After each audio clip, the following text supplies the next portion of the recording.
This darkly gothic action platformer is a graphical powerhouse packed with plenty of charm, but severely lacking when it comes to the gameplay department. I came here to check on you, but it looks like you riding this storm out in style.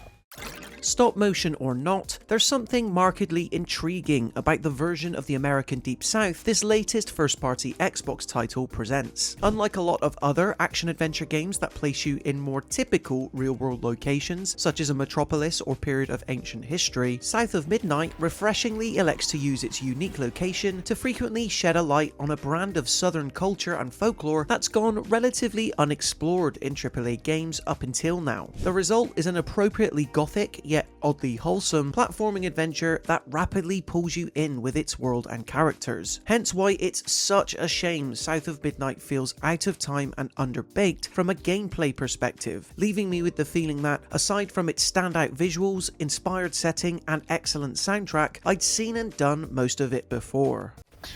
Oh, thanks. Get off. South of Midnight casts you as Hazel, a seemingly ordinary young woman with aspirations to be a major track star, whose world is suddenly turned upside down after a thunderstorm hits her town of Prospero and her home is washed away, extraordinarily with her mum still left inside it. Fortunately, it turns out being an heir to the mysterious Flood family has its advantages, the biggest being her destiny to become what's called a weaver, with powers that allow Hazel to shape, pick, and alter the environments around her. As far as setups go, South of Midnight is familiarly fairy tale-like in nature, but it does well to set up the stakes of this otherwise standard rescue mission rather nicely, while paving the way for its distinctly dark fantasy world to shine. Getting Hazel's mum back means undertaking a road trip of sorts, one that will see you glide, wall run, and double jump your way through several undeniably detailed, though linear, locations. This prospect sounds rather straightforward for players who have grown up enjoying nigh on 3 decades worth of 3D action platformers. That's probably because it is. Right down to the handful of power-ups Hazel gradually unlocks on her journey. All this would be fine were the progression curve or the way these skills expanded upon anything to write home about, but alas, when it comes to purely what it has you doing, both in terms of exploration and combat, South of Midnight feels frustratingly old school, and dare I say, a tad basic.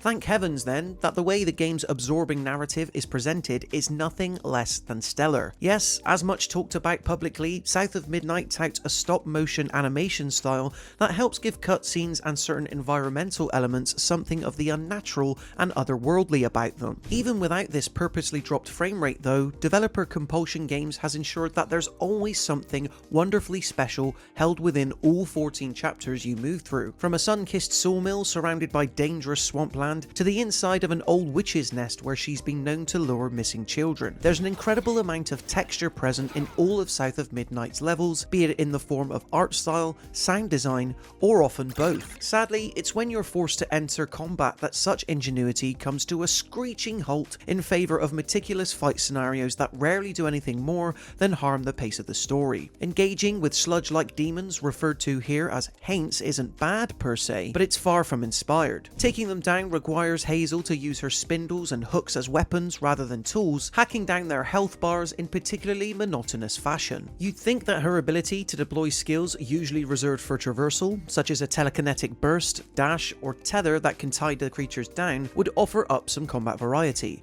and to a degree it does, but each skill's nature to require a painfully long cooldown disrupts any sense of flow. It's clearly a creative decision, no doubt done to encourage players to use skills outside of their comfort zone. In reality, however, it forever meant I couldn't engage in these already repetitive, walled-off bouts the way I truly wanted to. Speaking of those traversal tools, and nearly all work well here for the most part. Using my spindles to zip up towards the closest latch point and zoom over dangerous territory felt incredibly freeing, as it does whenever I was challenged to chain this move with the next bout of wall running, gliding, or air tunnel flying. Ideally, these types of motions would play out a touch more slickly than they do currently, yet as it stands, man's getting around gets the job done. What is disappointing though are the handful of chase sequences that pop up every now and then, challenging Hazel to evade a fog creature and resting heavily on these maneuvers in the hopes of coming across as cinematic. Unfortunately, none quite work as well as intended, lacking any sort of real challenge or on-screen bombast due to the absence of destruction or urgency. I thought constructing this type of set piece had been nailed since the days of Uncharted 2 Among Thieves, so why is South of Midnight struggling?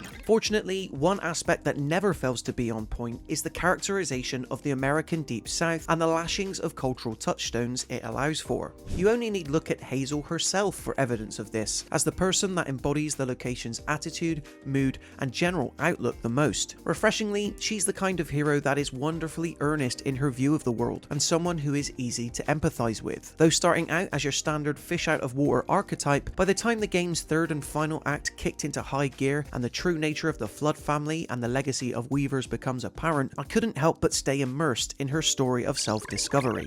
In the end, South of Midnight is a perfectly fine and unabashedly beautiful ode to the old school action platformers of yesteryear, one that feels noticeably indicative of the PS3/Xbox 360 era in its gameplay ideas, though pleasingly modern in both its visual and audio execution. South of Midnight invites you into a world full of enough intrigue and heart that you won't want to leave, yet it simultaneously does a disservice to such brilliant elements due to how painfully simple it can be whenever the time comes to explore your surroundings or take on yet another wave of nondescript slime creatures. Luckily, a thing can be both beautiful and undercooked in its design at the same time, and South of Midnight is certainly that. I just wish that, much like the spiritual weaver at the heart of this journey, Compulsion Games spent a bit more time better tying up these loose ends. We at Mirror Gaming give South of Midnight a 3 out of 5. So there you have it guys, in terms of our full thoughts on South of Midnight. Do you plan on picking this one up? Let us know in the comments section below. And why not subscribe to the Mirror Gaming YouTube channel to stay up to date with even more videos like this. Until next time, thank you so much for watching,